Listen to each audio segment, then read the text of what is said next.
Hello friends, welcome to optimistic studies. Optimistic studies में आप सभी का स्वागत है। आज हम अपनी इंडियन पॉलिटी की सीरीज़ में एमसीक्यू डिस्कस करने जा रहे हैं और आज का जो हमारा एमसीक्यू का टॉपिक है वो है सेलियन feature of the Indian constitution, भारतीय संविधान की मुख्य विशेषताएं। ये हमारा ओवरऑल टेस्ट 3 है।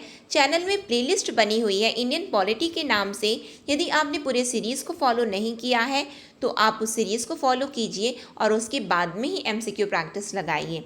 यदि आप चैनल पे न्यू हैं तो चैनल को सब्सक्राइब कर लीजिए और बेल नोटिफिकेशन को ऑन रखिए, जिससे हम जो भी वीडियो डालें तो आप तक पहुंचती रहे। चलिए हम आज का फिर टेस्ट स्टार्ट करते हैं। फर्स्ट क्वेश्चन है हमारा, in which part of the Indian constitution we find provisions relating to citizenship. भारतीय संविधान की किस भाग से हमें नागरिकता से संबंधित प्रावधान मिलते हैं? भाग 2, भाग 5, भाग 6 या भाग 4, पार्ट 2, 5, 6, 4। सिटीजनशिप, आप पॉज कर लीजिए और अपना आंसर दीजिए। हम यहाँ पे कंटिन्यू इसको सॉल्व करते हैं। यहाँ पे हमने क्या पढ़ा था? हमने पार्ट्स, आर्टिकल्स और शेड्यूल, भाग, अनुच्छेद और अनुसूचियों का जो हमारा वीडियो था उसमें हमने इसे याद किया था कि हम कैसे एक सिंपल सी ट्रिक से इसको पढ़ सकते हैं, इसको याद कर सकते हैं। तो मैंने एक स्टोरी के माध्यम से आपको याद कराने की कोशिश की थी कि हम कहाँ रहते हैं। तो हम संघ और उसके क्षेत्र में रहते हैं, हम यूनियन एंड इट्स टेरिटरी में रहते हैं। और जब हम कहीं यूनियन और उसके क्षेत्र में रहते हैं, उसकी टेरिटरी में रहते हैं, तो हमें वहाँ की नागरिकता मिल जाती है, वहाँ की हमें सिटीजनशिप मिल जाती है। इट मीन्स हमसे क्या बोल रहे हैं? सिटीजनशिप। तो हमारा आंसर क्या होगा? पार्ट 2, भाग 2। बाकी सबके आंसर जानने के लिए कौन कहाँ से किससे रिलेटेड है, कौन से भाग, उसके लिए आप, जैसा कि मैंने आपको बताया, आप पार्ट्स, आर्टिकल और शेड्यूल वाला वीडियो फॉलो कीजिए। नेक्स्ट क्वेश्चन में हम आ जाते हैं। नेक्स्ट क्वेश्चन है हमारा, The provision for allocation of seats in the Rajya Sabha to the states and union territories are carried in the राज्य सभा में राज्यों और केंद्र प्रशासित प्रदेशों को सीटों की आवंटन का प्रावधान किसमें किया गया है? तीसरी अनुसूची, चौथी अनुसूची, पांचवी अनुसूची, नौवीं अनुसूची, third, fourth, fifth, 9th schedule. बताइए, राज्यसभा एलोकेशन ऑफ सीट्स हमने कैसे याद किया था? तो हमने तो एक सिंपली हमने याद किया था और लास्ट में मैंने आपको एक ट्रिक बताई थी। क्या बताई थी? Tears of old PM. R for what? R for Rajya Sabha, 1, 2, 3 और 4। R for Rajya Sabha. तो हमारा करेक्ट आंसर क्या बन जाएगा? हमारा करेक्ट आंसर है बी ऑप्शन। ठीक है, नेक्स्ट क्वेश्चन में हम आ जाते हैं। नेक्स्ट क्वेश्चन है हमारा, which of the following statement is incorrect.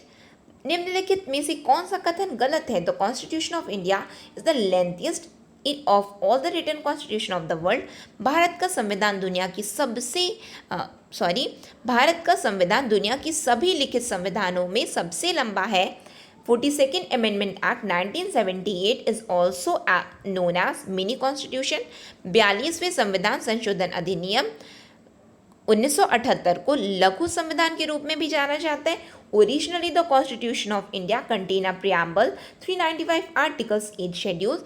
मूल रूप से भारत के संविधान में एक प्रस्तावना, इट मीन्स उद्देशिका, 395 अनुच्छेद और 8 अनुसूचियां शामिल थी।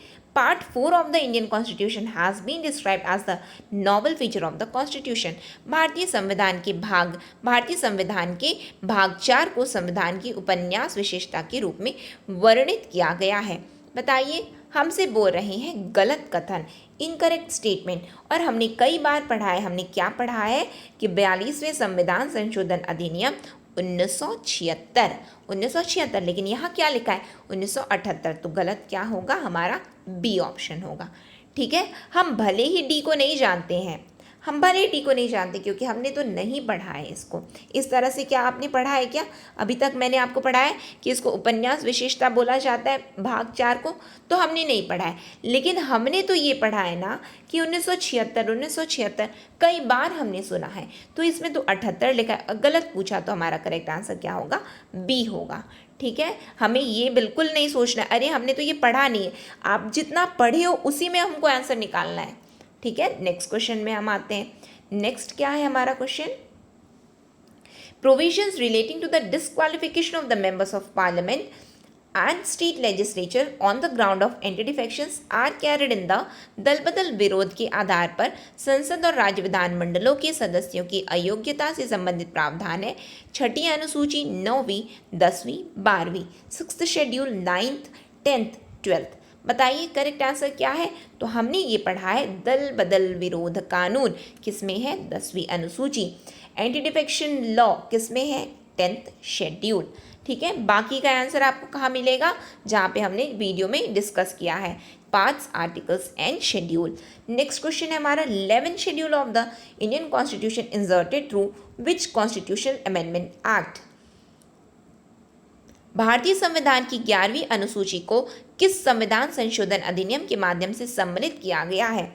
42nd constitution amendment act 1976, 44th 1978, 73rd 1992, 74th 1992, 42वें संविधान संशोधन 1976, 44वें 1978, 73वें 1992, 74वें 1992। बताइए किस में से जोड़ा गया है 11वीं अनुसूची 11th शेड्यूल। तो 11th शेड्यूल हम सभी को पता है, 11th शेड्यूल होता है पंचायत, और पंचायत जोड़ा गया है 73वें संविधान संशोधन अधिनियम 73rd कॉन्स्टिट्यूशन अमेंडमेंट एक्ट 1992। ठीक है, आई होप, मुझे लगता है कि आप सभी से बन रहा होगा। यदि आपने प्रॉपर पूरी सीरीज को फॉलो किया है तो आप लोगों से बिल्कुल बन रहा होगा। अदरवाइज वैसे पर भी आपने यदि पढ़ा है पहले से तो भी आपसे बन ही रहा होगा। नेक्स्ट क्वेश्चन में हम आते हैं, which of the following best explains the role of supreme court as per the constitution of India. निम्नलिखित में से कौन भारत के संविधान के अनुसार सर्वोच्च न्यायालय की भूमिका की सबसे अच्छी व्याख्या करता है।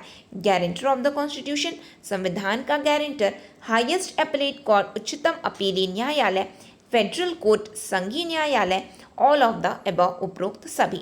बताइए हमारा करेक्ट आंसर क्या है। Rule of the supreme court कहाँ से, सर्वोच्च न्यायालय की व्याख्या संविधान के अनुसार क्या है। तो सर्वोच्च न्यायालय को संविधान ने बताया है ये क्या है, गारंटर है, भारतीय संविधान का गारंटर है। फिर क्या है, हमको ये पता है कि हमारे यहाँ क्या होता है, हमारे यहाँ पिरामिडिकल स्ट्रक्चर है न्यायपालिका का, और ऊपर में कौन बैठा है, एपेक्स कोर्ट बैठा है। तो हम अपील सबसे पहले, फिर हम अपील एपेक्स कोर्ट में लेकर के जाते हैं। तो एपलेट कोर्ट कौन है हमारे यहाँ, उच्चतम सर्वोच्च न्यायालय, हाईएस्ट एपलेट कोर्ट है, उच्चतम अपीली न्यायालय है, उच्चतम अपीली न्यायालय है सुप्रीम कोर्ट। ठीक है, फिर क्या है, फेडरल कोर्ट संघीय न्यायालय है। इसका मतलब यहाँ पे हमारा सभी ऑप्शन करेक्ट है, उपरोक्त सभी हमारा आंसर है। अब इसको आप ध्यान से सुनिए, इसको आप लोग ध्यान से सुनिए, कैसे हम इसको निकाल सकते हैं, क्योंकि ये हमने ना पढ़ा नहीं है, ये हमने पढ़ा नहीं अभी। मैं यहाँ पे आपको एक्सप्लेन करती हूँ क्या है। ये तो हमने पढ़ा है गारंटर ऑफ द कॉन्स्टिट्यूशन, संविधान के गारंटर के रूप में भारतीय संविधान हमारे सर्वोच्च न्यायालय की व्याख्या करता है। उसके बाद हम आ जाते हैं फेडरल कोर्ट में। तो हमें ये पता है government of India act 1935, Bharat सरकार अधिनियम 1945 के तहत में 1937 में संघीय न्यायालय की स्थापना हुई, फेडरल कोर्ट की स्थापना हुई। ठीक है, बिल्कुल आपने हिस्ट्री में पढ़ा होगा। ठीक, यदि मैंने आपको नहीं पढ़ाया, अभी हमारी पॉलिटी सीरीज में हमने उस पोर्शन को कंप्लीट नहीं किया है उसको, जो कि हम आगे करेंगे, लेकिन आपने पढ़ा होगा। किस में पढ़ा होगा, आपने हिस्ट्री में पढ़ा होगा, अदरवाइज आपने पॉलिटी में भी पढ़ा होगा यदि आपने अपने से पढ़ा होगा तो हमें ये पता है कि 1937 में फेडरल कोर्ट की स्थापना हुई, किसके ज़रिए, भारत सरकार अधिनियम 1935 के ज़रिए, गवर्नमेंट ऑफ इंडिया एक्ट 1935 के ज़रिए। ठीक, जो कि 1950 में जो कि बदल करके क्या हो गया, जिसका नाम सुप्रीम कोर्ट हो गया, सुप्रीम कोर्ट हो गया।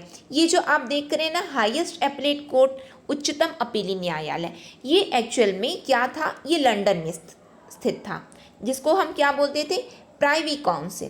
क्या बोलते थे, प्राइवी काउंसिल बोलते थे। ठीक है, वहाँ क्या होता था कि जो भी अपील करनी होती थी, जो भी संघीय जो भी कुछ भी मुद्दे होते थे, तो ये फेडरल कोर्ट देखता था। लेकिन जब अपील की बात होती थी, जहाँ पे अपील की बात आती थी, तो कौन देखता था, लंदन में ये हाईएस्ट अपीलेट कोर्ट, जिसे हम प्राइवी काउंसिल बोलते थे, ये सुनते थे। ये सुनते थे। लेकिन जब 1950 में जब हमारा संविधान लागू हुआ, उसमें क्या प्रावधान कर दिया गया था?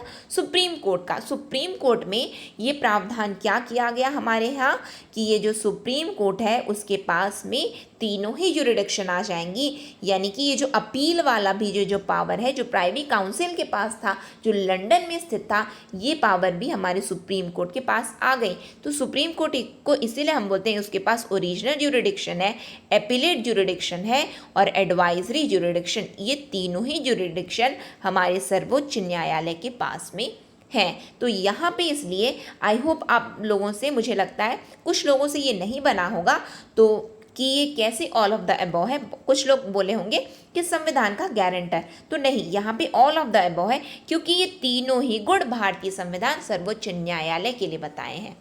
ठीक है, नेक्स्ट क्वेश्चन में हम आ जाते हैं। नेक्स्ट क्वेश्चन क्या है हमारा? नेक्स्ट क्वेश्चन है Which Constitution Amendment Act inserted fundamental duties to the Constitution of India? किस संविधान संशोधन अधिनियम ने भारत के संविधान में मौलिक कर्तव्यों को शामिल किया है? 42nd Constitution Amendment Act 1976, 44th 1978, 91st 2003, 99th 2014। 42वें संविधान संशोधन अधिनियम 1976, 44वें 1978, 91 2003, 99 2014। तो किसने मौलिक कर्तव्यों को बताइए सम्मिलित किया है, किसके द्वारा हुआ है? हमने ये पढ़ा है, जब हमने salient feature of the Indian constitution को पढ़ा था तो हमने ये पढ़ा है फंडामेंटल ड्यूटीज, मौलिक कर्तव्य। तो मौलिक कर्तव्य हमने क्या पढ़ा है? मौलिक कर्तव्य के लिए कहाँ से आया है? तो 42वें संविधान संशोधन से जोड़ा गया है। स्वर्ण सिंह समिति के किस पे? रिकमेंडेशन पे। ठीक है, तो स्वर्ण सिंह समिति के रिकमेंडेशन पे, सिफारिशों में हमारे संविधान में क्या जोड़ा गया है? मौलिक कर्तव्य जोड़े गए हैं 42वें संविधान संशोधन अधिनियम 1976 के द्वारा। लेकिन उस समय क्या था? 10 थे। कितने थे ओरिजिनली? तो 10 थे। फिर उसके बाद में जो 11वां नंबर आया है वो कब आया है? 2002 में आया है, जो कि क्या बताता है? जो कि 86 कॉन्स्टिट्यूशन अमेंडमेंट एक्ट 2002 के जरिए 11वां जोड़ा गया है 11th नंबर का, जो कि क्या बताता है? शिक्षा से संबंधित है कि अपने 6 से लेकर के 14 वर्षों की शिक्षा का कर्तव्य किसका है? तो माता पिता का है, पेरेंट्स का है।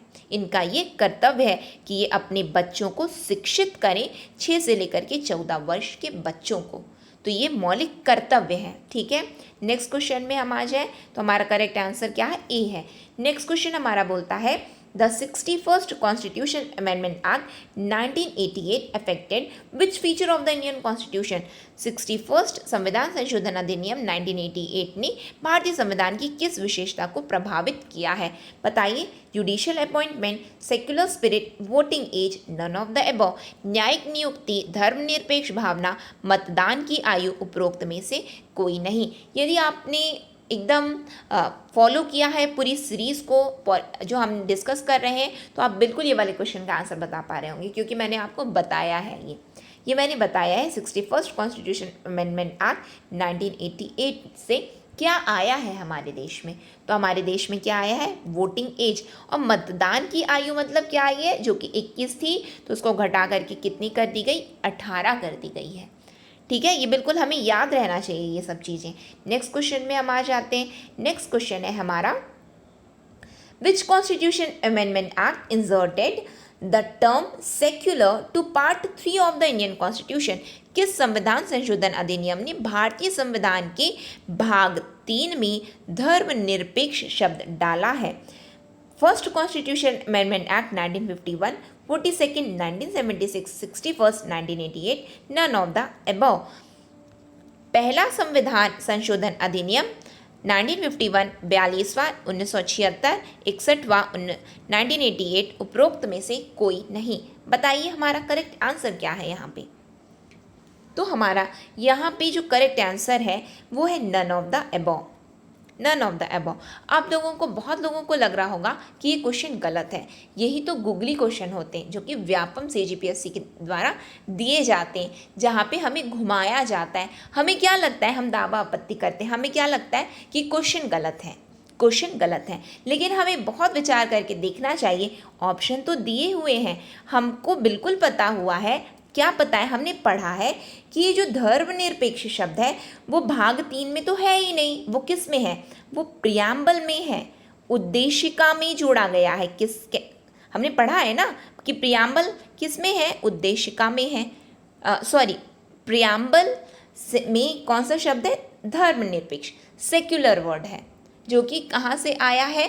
42nd कॉन्स्टिट्यूशन अमेंडमेंट एक्ट 1976 के जरिए जोड़ा गया है, हमने पढ़ा है। यहाँ पे आपसे क्या बोला कि धर्मनिरपेक्ष भाग 3 में किससे जोड़ा गया है। अब हमें ये देखना है, अच्छा इसमें से तो नहीं है, इसमें से नहीं, हम यहाँ पे रुक जाएंगे। बहुत सारे स्टूडेंट्स इसको अपना आंसर बताए होंगे, ऑप्शन नंबर बी को बताए होंगे। क्यों? क्योंकि वो सेक्युलर धर्मनिरपेक्ष पढ़े होंगे, लेकिन भाग 3 नहीं देखे कि ये भाग 3 लिखा है। तो हमारा करेक्ट आंसर क्या है? None of the above. क्यों? क्योंकि भाग 3 में तो है ही नहीं धर्मनिरपेक्ष शब्द। ये होते हैं गुगली क्वेश्चन, जो कि जानबूझ करके एग्जामिनर के द्वारा दिए जाते हैं, क्योंकि उनको पता है कि हम इसमें ही टिक करके आएंगे और हम ऑप्शन को अच्छे से नहीं देखेंगे। ठीक है, बिल्कुल, ये बिल्कुल गलत नहीं होने चाहिए ऐसे क्वेश्चन। क्यों? क्योंकि हमें बस ये सोचना रहता है एग्जाम में हमने पढ़ा क्या है, हमको केवल उतने से ही बस आंसर निकालना पड़ता है। हम डायरेक्टली जा सकते हैं, बहुत अच्छा, हम डायरेक्टली नहीं जा पाते तो हम एलिमिनेशन के थ्रू जाएंगे कि ये नहीं हो सकता, ये नहीं हो सकता, तो डेफिनेटली जो बचा है वो तो होगा ही, याद रखना आप लोग। ठीक है, नेक्स्ट क्वेश्चन में हम आते हैं। नेक्स्ट क्वेश्चन क्या है हमारा? Emergency provision is mention in which part of the Indian constitution? भारतीय संविधान के किस भाग में आपातकालीन प्रावधान का उल्लेख है? Part 14A, part 9B, part 18, none of the above. बताइए किस में है आपातकाल का प्रावधान? हमको ये पता है कि ये वाला तो ट्रिब्यूनल है और ये वाला तो सहकारी समितियां हैं, बिल्कुल पता है। तो फिर बचा हुआ ऑप्शन ही क्या है? आपातकाल। पार्ट भाग 18 क्या है? पार्ट 18 क्या है? Emergency provision. और ये बिल्कुल आपको याद हो जाना चाहिए। आप देखिए पार्ट आर्टिकल, और जहाँ पे हमने शेड्यूल पढ़ा है उसको आप वीडियो को देखिए, याद कीजिए। एक बार में नहीं होता तो 2 बार सुनिए, 3 बार सुनिए, लेकिन बिल्कुल याद होना चाहिए, क्योंकि सीजी व्यापम के द्वारा ऐसे ही प्रश्न पूछे जाते हैं। सीजी व्यापम सीजीपीएससी के द्वारा या फिर अन्य जो भी आप कॉम्पिटिटिव एग्जाम के लिए अपेयर कर रहे हैं तो उसमें भी पूछे जाते हैं। ठीक है, तो ये हमारे 10 क्वेश्चंस थे। आई होप आप सभी से बने होंगे, मैक्सिमम क्वेश्चन आप सभी बना पाए होंगे। आपके कितने ओवरऑल आए हैं 10 में, तो आप मुझे कमेंट सेक्शन में कमेंट करके बता सकते हैं। ये सेशन आपको कैसा लगा? यदि अच्छा लगा हो तो प्लीज़ लाइक कीजिए, ज़्यादा से ज़्यादा लोगों तक शेयर कीजिए, और यदि आपने चैनल को सब्सक्राइब नहीं किया है तो प्लीज़ चैनल को सब्सक्राइब कर लीजिए और बेल नोटिफिकेशन को ऑन रखिए, जिससे हम जो भी वीडियो डालें तो आप तक पहुँचती रहे। इसकी फ्री पीडीएफ आप हमारी मोबाइल ऐप, जिसकी लिंक डिस्क्रिप्शन बॉक्स में है, वहाँ से जाकर के आप डाउनलोड कर सकते हैं। नेक्स्ट सेशन में हम मिलेंगे। कल संडे को क्लास नहीं होगी, मंडे को हम मिलेंगे नेक्स्ट सेशन तक के लिए। Optimistic learning, thank you for the session.